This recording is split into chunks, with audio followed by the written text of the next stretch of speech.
Okay, hello everyone. Welcome to our first in this series of Black History Month speakers.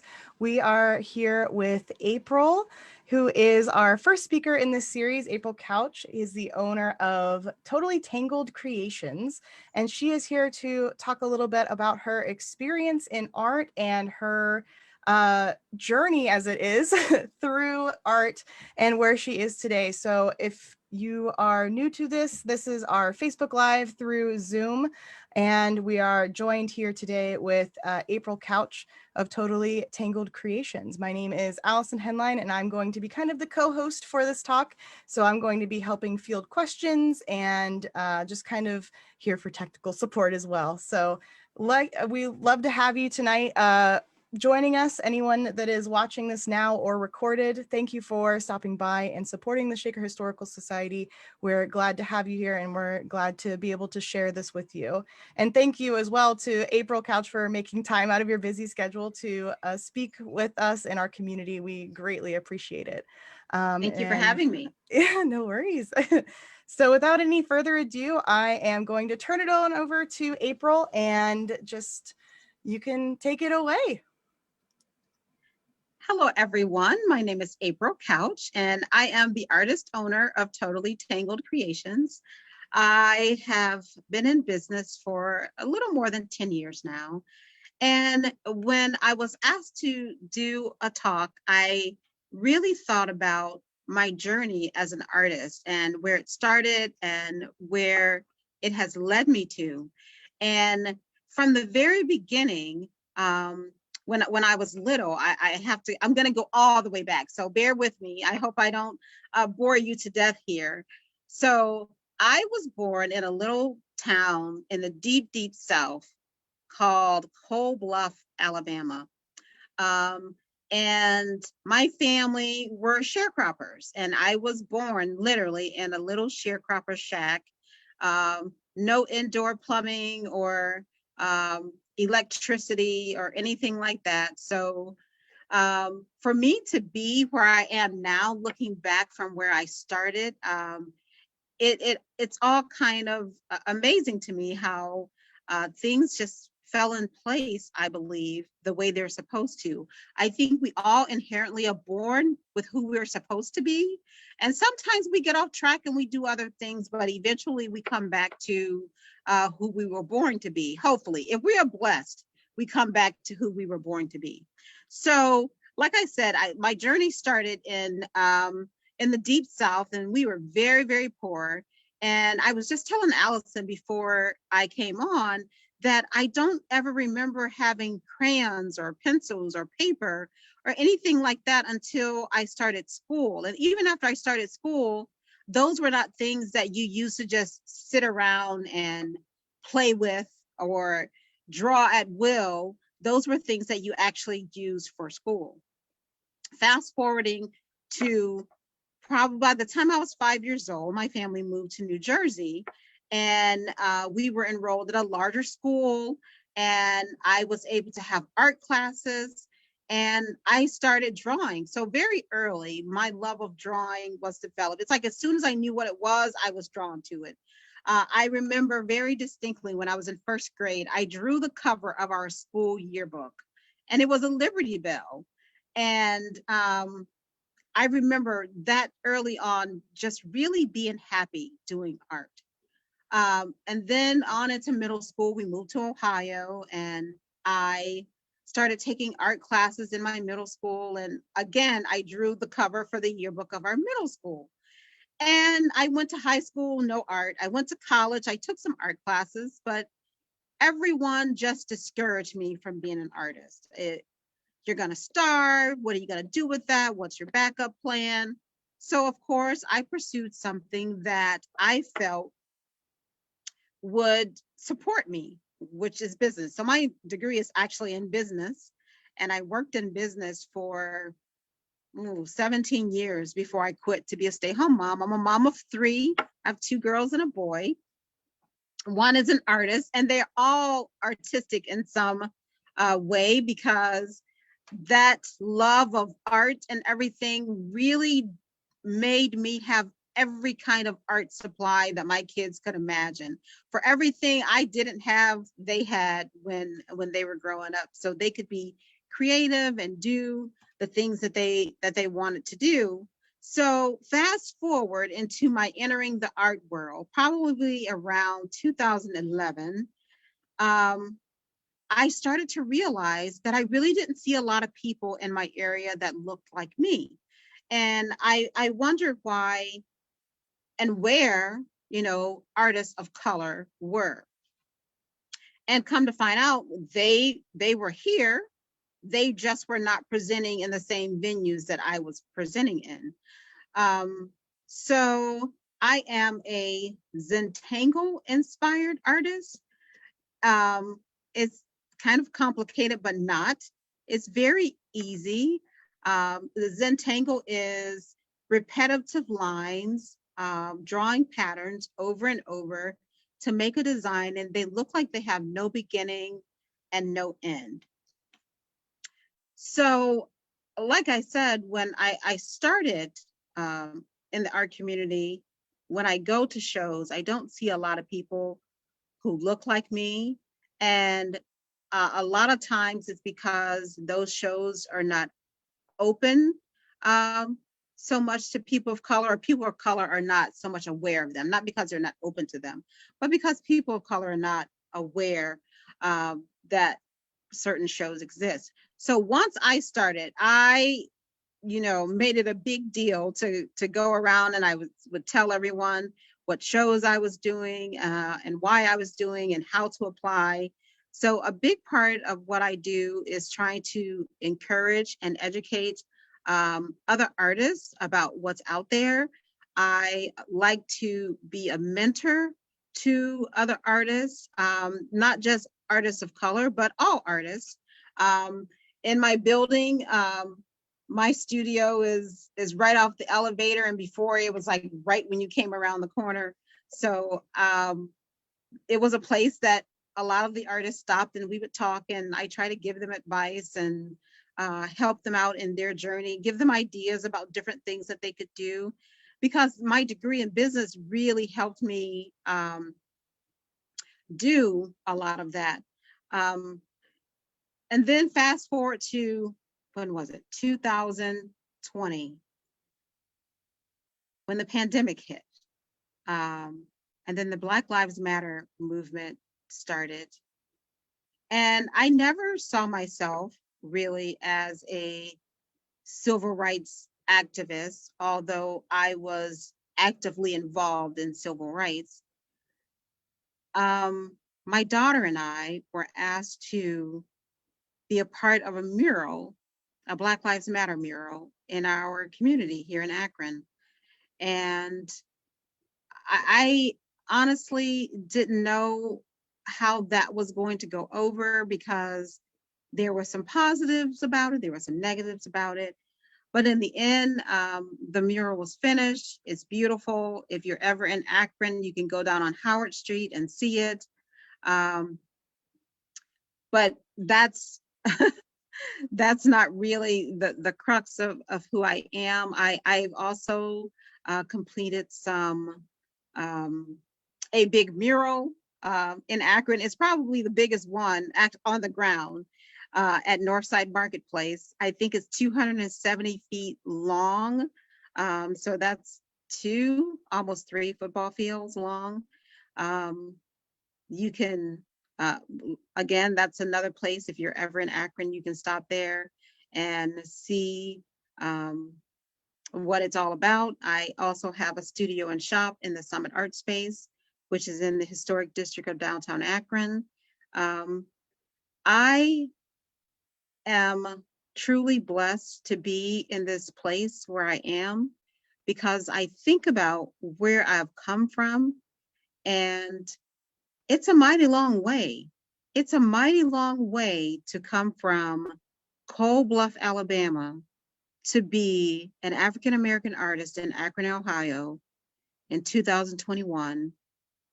And when at that age and that time, I really didn't even know what art was. So The other thing that I like to do, I like to educate young people about their art and about doing the things that they were born to do. Um, so often, parents, I hear parents, even my peers, tell their kids, oh, art, that's just a hobby. You need a backup plan. Even my daughter, who's an extraordinary artist, her teachers would always tell her, you're too smart to be an artist. What? You're too smart to be an artist? So artists are just people who aren't smart. So only, people who aren't smart can be artists. So I make it a point to tell them to do what you were born to do. And I tell parents, watch your children as they play. And when you see them playing, you can pick up on things and you can see what they are drawn to and what they love to do. Um, so I like to advocate for students. And it's funny that my friends and my colleagues, they send parents and their children to my studio so I can talk to them about their artistic journey if they're thinking about pursuing art, because we've been on this path with my daughter, who just recently graduated from the University of Akron with 2 degrees in art, and she's looking at graduate schools right now. And I just want young kids to pursue the things that make them happy, because at the end of the day, you're the person who has to do the job. If I can tell my child to be a lawyer, be a doctor, and they can be very good at it, but they may not be happy at it. And life is too short to be doing something that you don't love. And life is too short to be telling your children that they can't pursue the things that they were born to do. It's just naturally innate in me to, and sometimes I get myself in trouble, you know, talking where I shouldn't be talking, jumping in conversations where I probably shouldn't jump in, when I hear a parent telling their kids that art is not a possibility, from the sharecroppers shack to Akron, Ohio, art is possible.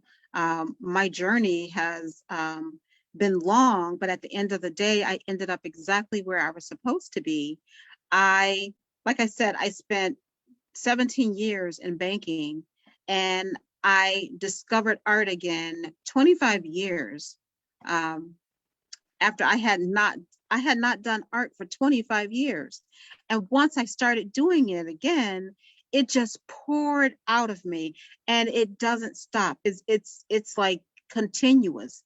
Like it's like a rush or a release of something that's been building up inside of me all of my life. And I guess that's kind of how it feels when you've been kind of like bound to doing something that you don't want to do, and then all of a sudden you get to do the things that you want, and you just want to keep doing it, and doing it over and over. So I encourage anyone, especially people who have young children, to let their children follow the path that they were born to be on. Let them chart their journey, as I've charted my journey. And the journey is not always straight, and the path is not always smooth, but I think eventually we get to where we are supposed to be. So I talked quite a bit, or maybe not enough. If you guys have any questions, I can expand on anything that I've said. So I open it up to any questions you might have. Okay, so we have some questions that were posted on our Facebook page. And again, thank you for sharing your story with us.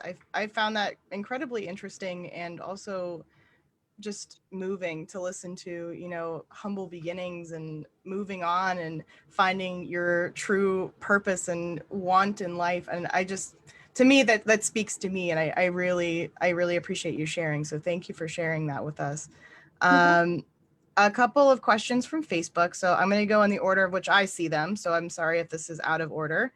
That's okay. So Lee K asks, what do you think about art as life, activism, and or resistance? Well, I think art, number one, art is life. Um, I once saw a sign that said, Earth without art is just which it really is. when we think about all the things that art touches, we look at our clothing, we look at our shoes, we look at our cars, we look at our homes, the spreads that we put, the comforters and spreads that we put on our bed, the designs. We look at the sunset. Art is in everything that we do. And art can definitely be an activist statement. We can use art to really tell a story about what we're experiencing or our experiences. And I think art kind of eases the way for that to happen. Art makes it easier for us to share our ideas and our thoughts about activism and about racism or whatever it is that we're dealing with. A lot of times when kids are don't know what to say, they can start drawing something. So art is very important in communicating in any arena. Yeah, I agree. So the next one, oh, it just got buried. We have some more comments coming in here. So this is good. Okay. I think I missed one here. What did I miss? So I'm just going to read the one that's most recently come in, and I'll try and find the other ones. So this one is from Brianna, and she asks, how have your kids' artistic talent and experiences influenced your art and vice versa?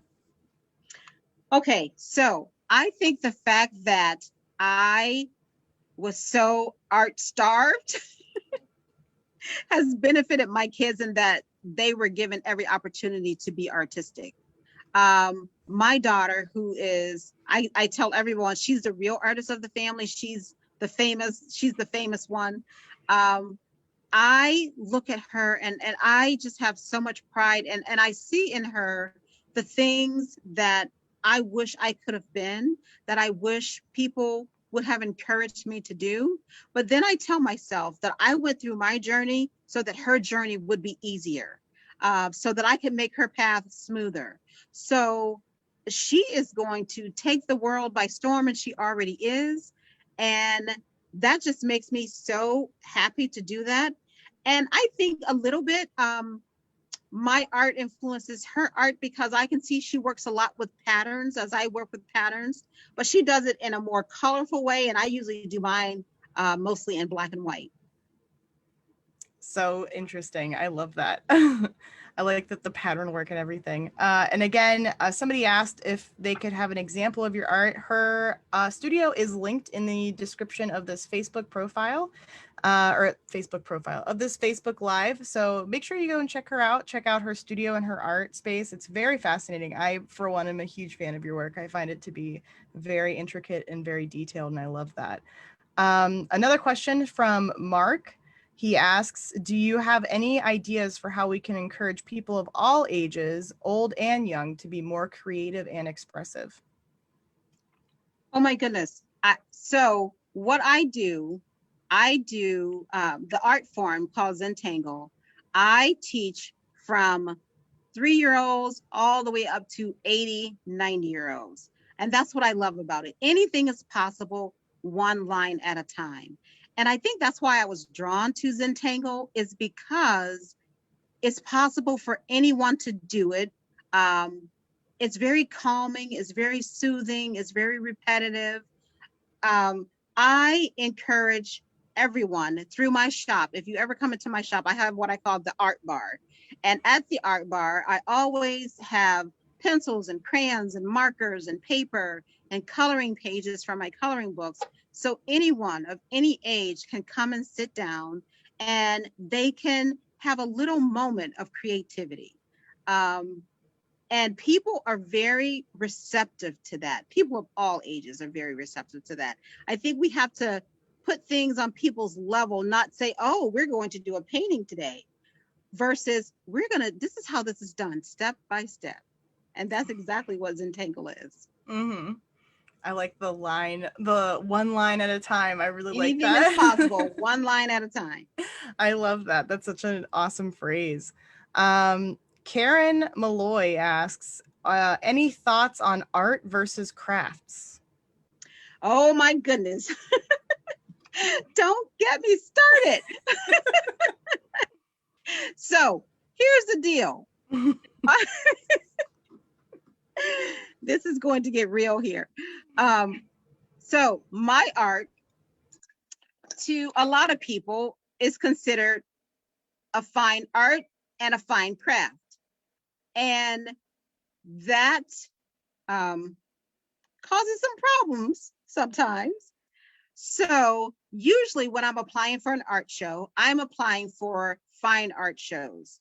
And I walk a very thin line with my art. So my drawings that I do directly to 3D pieces or that I do directly to paper, those are considered fine art.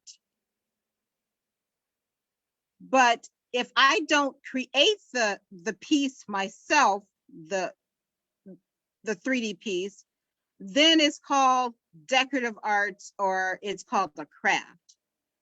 And I take my art and I put it on t-shirts and cards and posters. I laser engrave some of it on wood. And once I cross that line, once I cross the line from actually doing a drawing of something that's abstract or that people can recognize, then they want to call it a craft. So I've had many, like I'll go to an art show and they're giving out awards and they're like, well, we don't know where to put you because you're kind of everywhere. And I said, why can't I just be an artist who draws? And aren't drawings part of fine art? So I don't know where the line is, or I know that crocheting is a craft. I crochet. But when it comes to drawing or painting, if I paint on something that's 3D like a bowl, that's considered a craft. But if I paint on a piece of paper, that's considered fine art. But someone had to create the paper and someone had to create the bowl. So I don't know if I answered your question, but that's my experience with the two. That's a very interesting way to think about things. I never really considered it before because you think of art. I mean, I think of arts in all forms, you know, like you said, everybody has to make something. There's an art to making something. So Exactly. that's made my brain hurt a little bit more. If I have a painting or a drawing that I've done on a piece of paper, that's fine art. Mm-hmm. If I put that exact same drawing on a t-shirt, it no longer is. Huh. That is very interesting. I don't know. I feel like that's a much larger conversation. It is. It comes from the whole thought of fine art. It's a very, very, very old concept when you think about it. Mm-hmm. Probably 18th century concept. And that concept is actually evolving where it includes more things than it used to. But I don't know if it's ever going to get to the point where we want it to be. Those of us who do fine art and fine crafts. Yeah, I think it's like art versus artisans. Exactly. Like you have bread artisans, you have, fiber artisans, you have everything in between. So I think it's just a nomenclature thing, or maybe it's a different word. I find this fascinating, though. This is very interesting. And somebody also said interesting. And Lee K also said there is also design. So yeah, I think to add to that conversation. Like if I do a tapestry, that's fine art. But if I make a coat, it's not. It's true. It's very interesting. So if anybody else has anything to add to that, please feel free to keep commenting in the chat. We love to read them. I have a personal question for you, and I was thinking of it. I wrote it down while you were speaking, and I guess you kind of already answered this, but say, they're not from the local area. Somebody far, far away is watching this. They, or maybe you're not able to come to your physical location or to speak with you in person. What would you have to say to anyone that is interested in art at any age? I would say definitely pursue it. I'm going to be very honest here. We know if our kids are talented. Mm-hmm. We know very early on. My daughter, who is an artist, from the time she picked up a pencil, she was doing things that didn't make any sense for someone her age. You know, my son who's into cars, he can tell me anything about a car from the time he was very young. So a lot of kids recognize cars as I do. Oh, that's the Cadillac symbol, that's the Audi symbol. But my son would say things like, that's a 1930 something Ford, whatever. And I would say, how do you know that? And he said, you see how the wheel hub is shaped? They only did that in that year. My daughter, who's an interior designer, she would take shoe boxes and she would divide them into rooms. And she would take my scrap fabrics and buttons and stuff, and she would make furniture and curtains and rugs. So they were constantly drawn to the things that they were naturally able to do. So I just really nurtured them in the direction of the things that they really liked doing when they were kids. My daughter, who's an artist, is also a really good writer, an award-winning writer. And every day at school, when it came time where they had circle free time, she would always choose the writing center or the drawing center. She didn't choose play in house. She didn't choose the building blocks or anything. She didn't choose the baby dolls. She always chose the exact same thing. So if we really pay attention as parents, we know what our kids love to do and probably what they will grow up to be. Definitely. And I think that encouraging that early on, like you said, it's just for the better for everyone. I see that a lot, especially because in my former life, I was a teacher, I was an educator. And to find that in students and to see it and to recognize it is a skill, but it's also something that you have to foster early on and to encourage them to. Exactly. And like I said, I had an artistic nature and it had been suppressed in me. So I just threw it at my kids. I didn't make them do it. You could come to my house and see a roll of white paper on the dining room table with paints and markers and all sorts of things. My kitchen floor would be covered in paper for my kids. We would go and steal boxes off the neighbors. Uh, off the neighbor's double strip, so my kids could make cars and houses and whatever. I think we just have to be open to as parents and not try to make our kids be what we want them to be or what we think they should be. And a lot of times as parents, we're driven by how successful we think our kids should be or we want them to be. And I place success in happiness versus money. Definitely. It's the age-old saying, you can't buy happiness. Absolutely. So a couple other comments that we have here. Judith Montgomery says, so good to see you, April. Thanks for sharing. She says, thanks for sharing and promoting our art. Brianna asks another question, and she says, fine art and art history have historically and unfortunately often focused on a white male artist, and she is glad that that is changing. So just to add to that fine art conversation. Absolutely. And then Lee K also mentions it's make instead of buy. So it's making those cardboard cars and those cardboard boxes into an imaginary station that fosters that creativity early on. Absolutely. And then Marianne says, Devil Strip, you must be from Akron. I am, and I'm on the board of the Devil Strip as well. So I had to put that plug in there. Yeah. So if anybody else has any other last minute questions, feel free to type them up into the chat. We'll take a couple seconds here to just kind of round out this, wind down a little bit. Again, thank you everyone for stopping by tonight, spending your Wednesday evening here with us on Facebook and in Zoom. We greatly appreciate your support and continued support of the Shaker Historical Society. And again, I cannot thank you enough, April, for wanting to share your experiences and your stories and your expertise with us and the wider world as it is.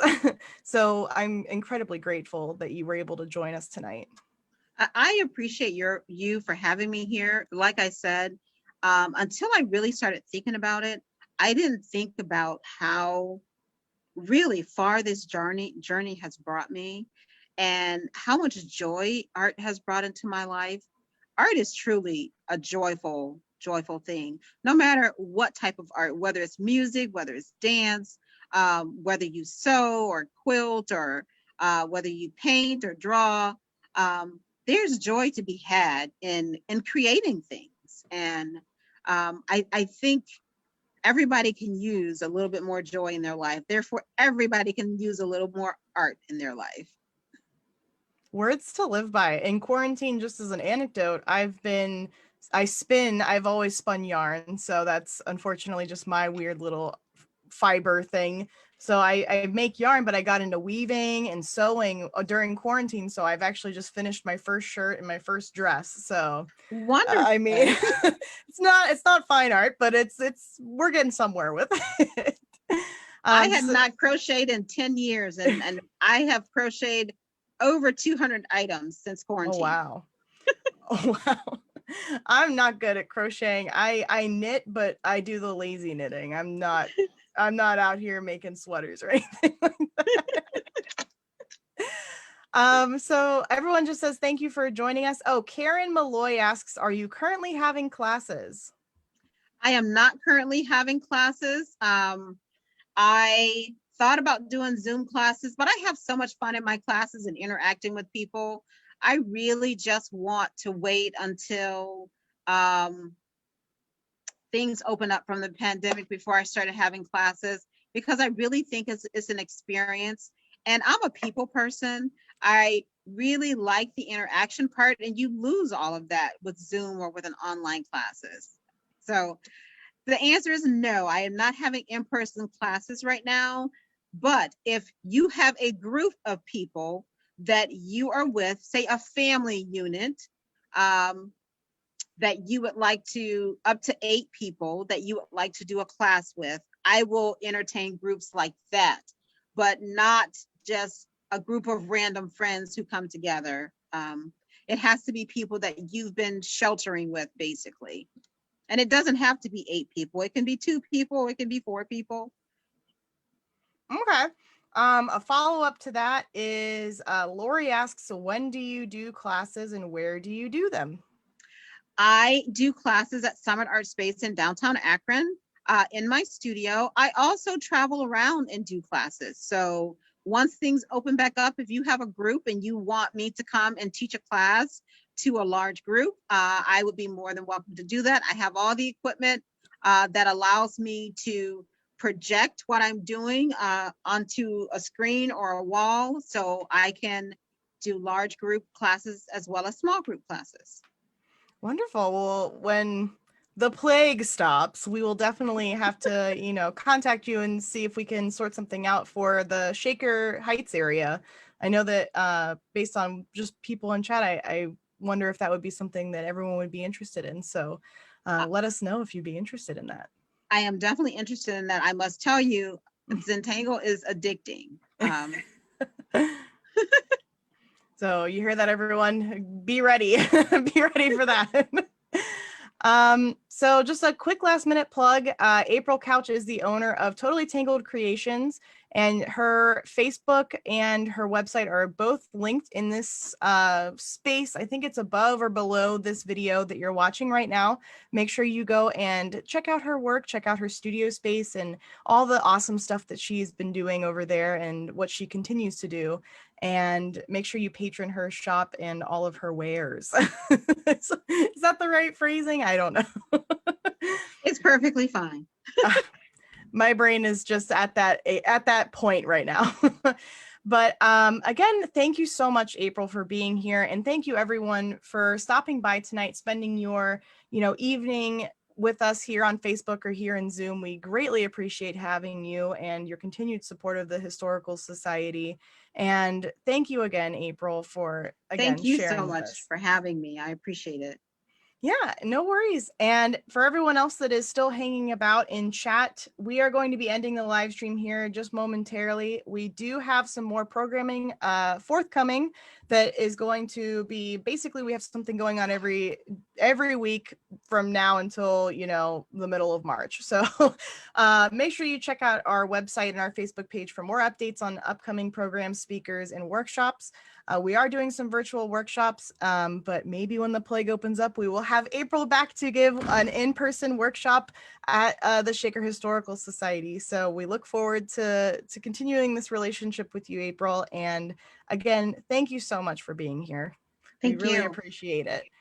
All right. Well, thank you, everyone. And I hope everyone has a wonderful rest of your night.